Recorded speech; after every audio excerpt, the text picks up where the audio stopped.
आज की हमारी चर्चा भारत के कुछ बहुत ही दिलचस्प विरोधाभासों पर है। जिन स्रोतों को हम देख रहे हैं वे एक अजीब सी तस्वीर दिखाते हैं। एक तरफ ऐसी टेक्नोलॉजी आ रही है जो हमारी प्राइवेसी के लिए एक बड़ा खतरा बन सकती है और सरकार उसे हर फोन में डालना चाहती है।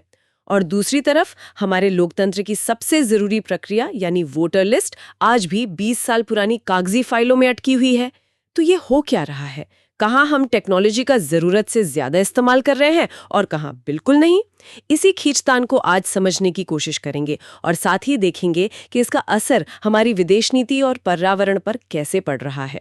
चलिए शुरुआत करते हैं आर्टिफिशियल इंटेलिजेंस यानी एआई से और इसके एक बहुत ही डरावने इस्तेमाल से।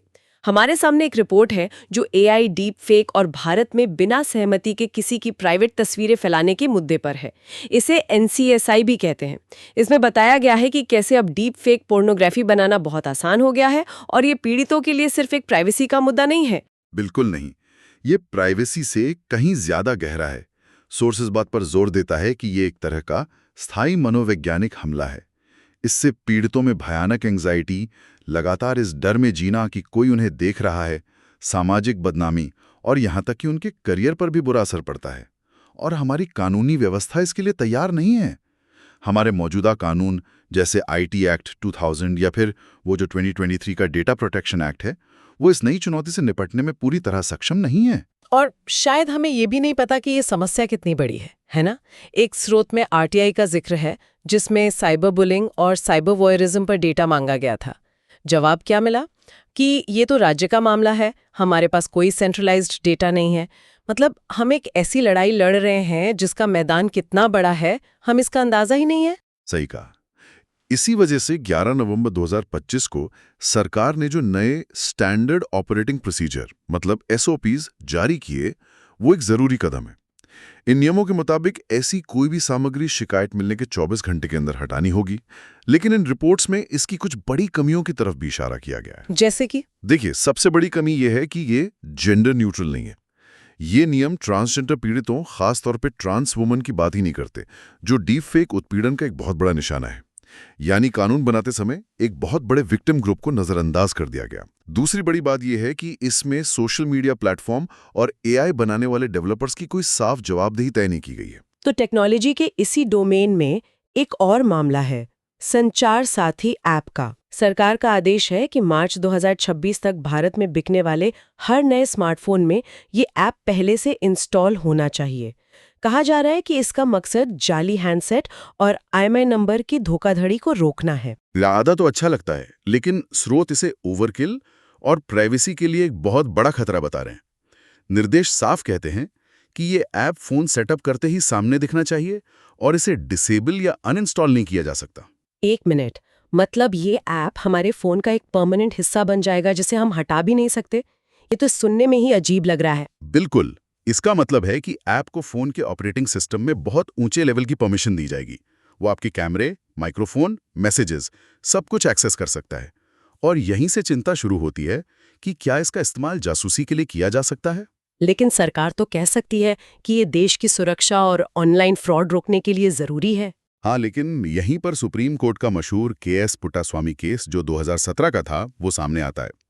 उस फैसले ने साफ कहा था कि सरकार आपकी प्राइवेसी में तभी दखल दे सकती है जब वो 3 शर्तें पूरी करें।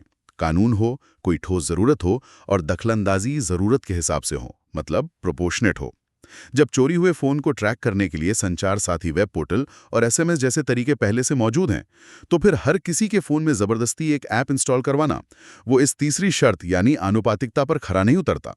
स्रोत ये भी बताते हैं कि एप्पल जैसी कंपनियों ने कथित तौर पर इस आदेश को मानने से इनकार कर दिया है। ये तो कमाल का विरोधाभास है। एक तरफ सरकार हमारी प्राइवेसी की परवाह किए बिना हमारे फोन में जबरदस्ती एक ऐप डाल रही है क्योंकि वो टेक्नोलॉजी का पूरा कंट्रोल चाहती है, और दूसरी तरफ हमारे लोकतंत्र की सबसे जरूरी चीज वोटर लिस्ट आज भी 20 साल पुरानी कागजी दुनिया में अटकी हुई है। आपने बिल्कुल सही नब्ज पकड़ी है। एक स्रोत मतदाता सूची के वो क्या कहते हैं, स्पेशल इंटेंसिव रिवीजन यानी एसआईआर की गंभीर कमियों को उजागर करता है।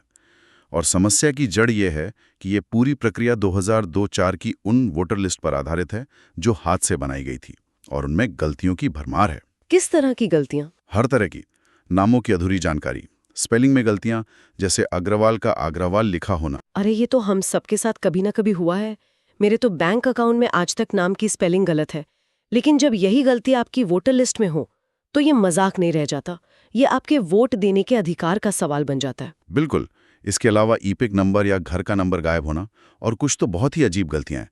जैसे एक एंट्री में किरण और सीमा दोनों के पति का नाम शार्दुल लिखा हुआ है। अब ये या तो बहुविवाह की तरफ इशारा करता है या फिर सिर्फ एक डेटा एंट्री की बड़ी गलती है। और सबसे बड़ी बात, ये लिस्ट डिजिटल फॉर्मेट में सर्च करने लायक ही नहीं है। मतलब जिस देश में हम यूपीआई से लेके 5G तक की बात कर रहे हैं, वहाँ हमारी सबसे जरूरी चुनावी लिस्ट गूगल करने लायक भी नहीं है। ये कैसे हो सकता है? स्रोत के लेखक ने अपना अनुभव बताया है कि उन्होंने लाखों एंट्रीज को हाथ से देखने की कोशिश की, फिर भी उन्हें अपना नाम नहीं मिला, जबकि वो हर आम चुनाव में वोट देते आए हैं।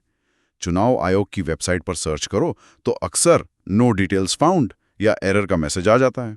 तो फिर ये सिस्टम काम कैसे कर रहा है? लोग अपना नाम जुड़वाते कैसे हैं? यहीं पर सबसे बड़ा मजाक है।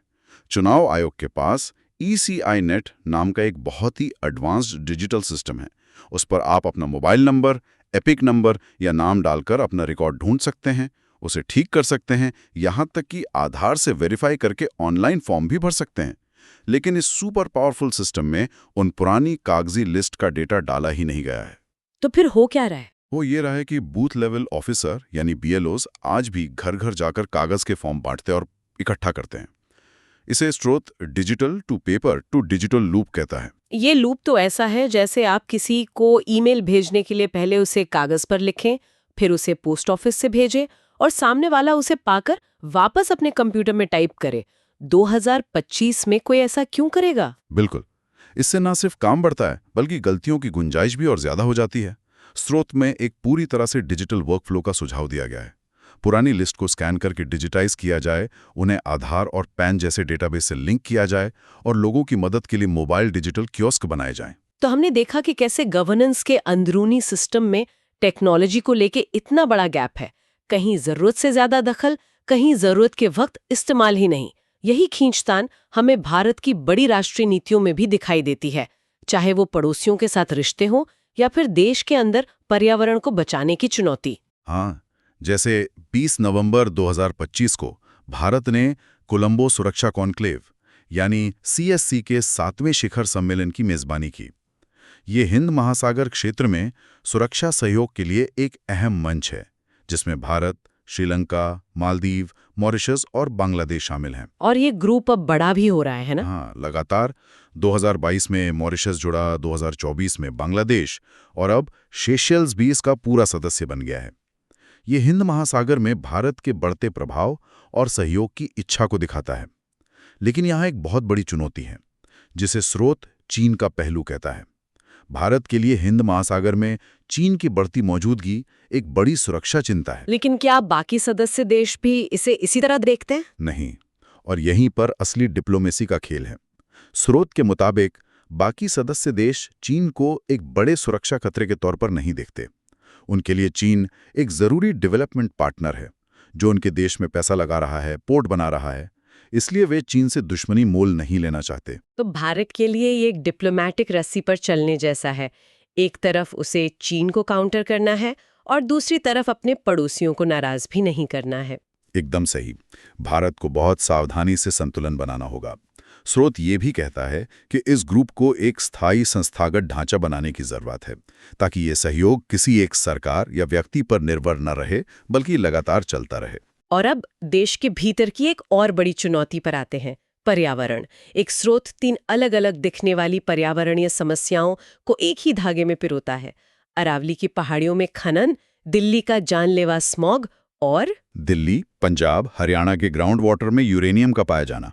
स्रोत का तर्क है कि ये अलग-अलग घटनाएं नहीं हैं, बल्कि ये एक ही सिस्टम की नाकामी के 3 अलग-अलग लक्षण हैं।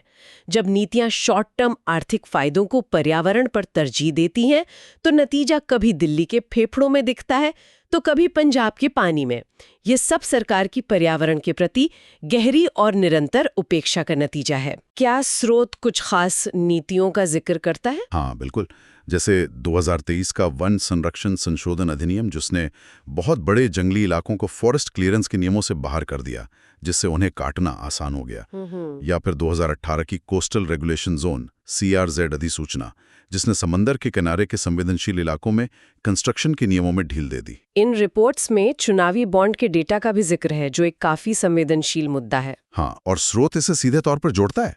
वो बताता है कि सुप्रीम कोर्ट के फैसले के बाद जो चुनावी बॉन्ड का डेटा सामने आया, उससे पता चलता है कि इनमें से कई पर्यावरण से जुड़ी मंजूरियां और नियमों में बदलाव ठीक उसी समय हुए जब बड़े कॉर्पोरेट घरानों ने सत्तारूढ़ दल को भारी चंदा दिया। स्रोत ये भी कहता है कि अक्सर स्थानीय समुदायों को ही पर्यावरण का दुश्मन बना दिया जाता है, जैसे टाइगर रिजर्व बनाने के नाम पर हजारों परिवारों को उनकी जमीन से हटाने का प्रस्ताव। तो अगर समस्या इतनी गहरी है तो इसका समाधान क्या है? क्या स्रोत कोई रास्ता सुझाता है? हाँ, स्रोत पर्यावरण के लिए एक नए सौदे की बात करता है। ये कोई एक छोटा मोटा बदलाव नहीं, बल्कि एक पूरे नजरिए को बदलने की बात है। इसमें बड़े पैमाने पर जंगलों की कटाई को रोकना, पिछले 10 सालों में बने पर्यावरण विरोधी कानूनों की समीक्षा करना, नेशनल ग्रीन ट्रिब्यूनल यानी NGT को और ज्यादा मजबूत करना, और सबसे जरूरी स्थानीय समुदायों को दुश्मन समझने के बजाय उनके साथ मिलकर काम करने की फिलॉसफी अपनाना शामिल है।